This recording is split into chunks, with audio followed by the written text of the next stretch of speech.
दिन है 30 जून, साल है 1633 और जगह है रोम में ईसाई युग का सबसे बड़ा मरकज वेटिकन सिटी।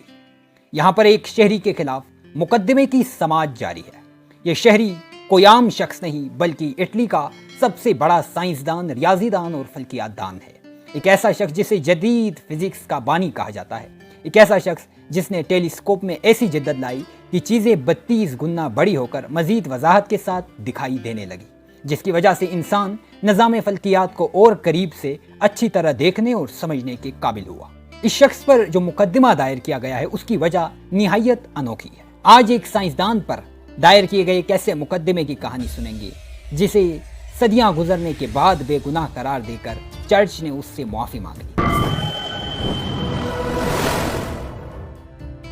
अस्सलामु अलैकुम अहबाब, आप देख रहे हैं उबैद साकिब ऑफिशियल और मैं हूं उबैद साकिब। आज की वीडियो में हम आज से सैकड़ों बरस कबल के एक अनोखे मुकदमे की समाअत पर बात करने जा रहे हैं। ये शख्स जिस पर यह मुकदमा दायर किया गया ये था इटली का सबसे बड़ा साइंसदान गैलीलियो, जिसके मुताल्ले के बगैर आज भी हमारी निसाबी किताबों में साइंस अधूरी है। गैलीलियो पर इल्ज़ाम था कि वो ये कहता है कि सूरज ज़मीन के गिर्द नहीं घूमता है बल्कि ज़मीन सूरज के गिर्द घूमती है, और गैलीलियो का ये नज़रिया चर्च के कदीम नज़रिए के खिलाफ था जिसमें चर्च ये कहता था कि ज़मीन के गिर्द सूरज घूमता है।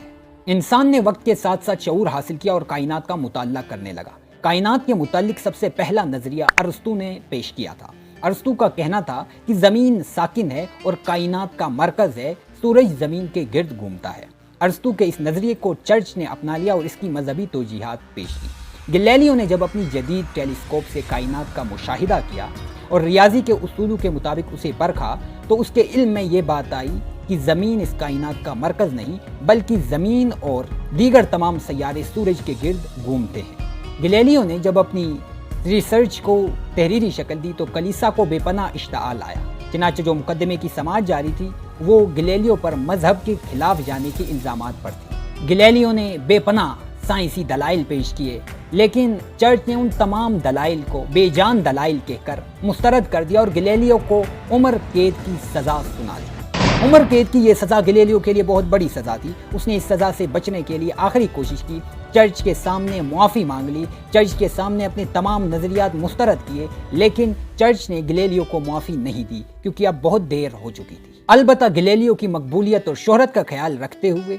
गैलीलियो को जेल में रखने के बजाय उसी के घर में उम्र कैद की सज़ा दी गई, जहाँ पर गैलीलियो ने अपने साइंसी नज़रिए की बुनियाद पर पूरी उम्र कैद में गुजारी और 8 जनवरी 1630 को 77 बरस की उम्र में वफात पा गया।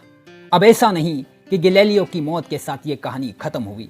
वक्त बदलता गया, कई मद्दो जज़र आते गए, साइंसी तजुर्बात होते गए और वक्त के साथ साथ गैलीलियो सच्चा और चर्च झूठा साबित होता गया।